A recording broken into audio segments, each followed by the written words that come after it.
పల్నాడు జిల్లా నరసరావుపేటలోని municipal guest హౌస్లో మెప్మా ఆధ్వర్యంలో హోమ్ కంపోస్ట్ బిన్ల పంపిణీ కార్యక్రమాన్ని చేపట్టారు. ఈ కార్యక్రమంలో నరసరావుపేట ఎమ్మెల్యే చదలవాడ అరవింద్ బాబు మెప్మా ఆర్పీలకు హోమ్ కంపోస్ట్ బిన్లు పంపిణీ చేశారు. స్వచ్ఛంద కార్యక్రమంలో ప్రజలందరూ పాల్గొనాలని ఎమ్మెల్యే పిలుపునిచ్చారు.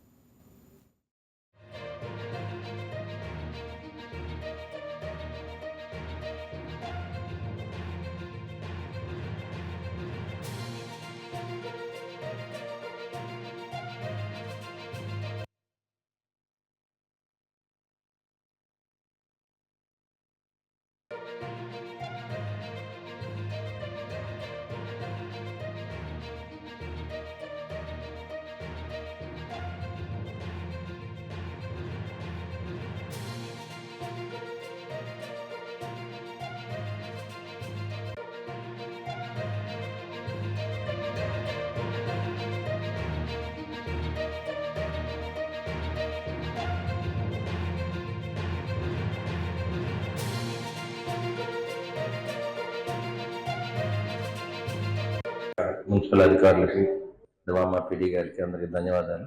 మెక్మా పీడీ గారికి. అంటే ఇప్పుడు చేసే ప్రక్రియలన్నీ కూడా మనం పురాతన కాలం నుంచి మన నాయనమ్మలు ముఖనాయనమ్మలు అందరూ కూడా చేశారు. ఇవన్నీ కూడా వాళ్ళ ఇంట్లో కూడా మేడం గారు కూడా అరటికాయ తొక్కలు కానీ కూరగాయలు వేస్ట్ అన్ని రిజర్వ్ చేస్తారు.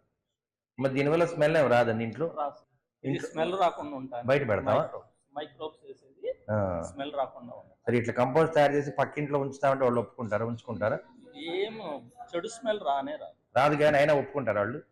ఎలైట్ పీపుల్ మరి అది కూడా యాక్సెప్టెన్స్ ఉండాలిగా. అది కూడా ఆలోచన చేయాలిగా అమ్మాయి. ఇప్పుడు బాగా రిచ్గా ఉన్న మనం వెళ్ళి పక్కన కూర్చుంటే దూరంగా నెట్టే పరిస్థితి ఇప్పుడు కూడా, అవునా కదా?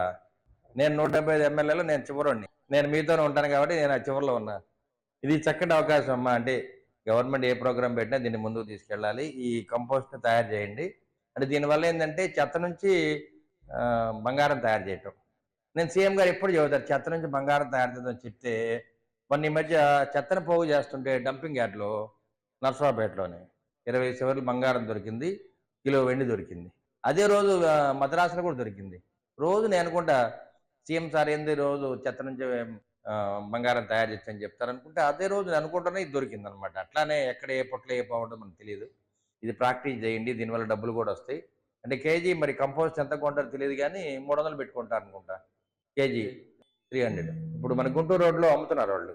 మా ఇంట్లో మొక్కలు కూడా మేడం గారు తీసుకెళ్తుంటారు. ఇది ఆల్రెడీ మేము ఇంట్లో తయారు చేస్తున్నాం. ఇది కుళ్ళిపోయిన అరటిపళ్ళు, దోసకాయలు, పూలు, టమాటాలు అన్నీ వేసి దాన్ని ఉంచితే వస్తుంది అనమాట అది కంపోస్ట్. ఇవన్నీ కూడా మనం చిన్నప్పుడు ఇంటి ముందు మాకు మూల దెబ్బ ఉండేది, పేడ దాంట్లో వేసేవాళ్ళం, పిల్లలు అశుద్ధం దాంట్లో వేసేవాళ్ళం, అంత కంపోస్ట్ అయ్యేది. మరి అది దాన్నే మళ్ళీ ఎరువుగా తోడేవాళ్ళం. అప్పుడు ఎప్పుడో 50 ఏళ్ల క్రితం.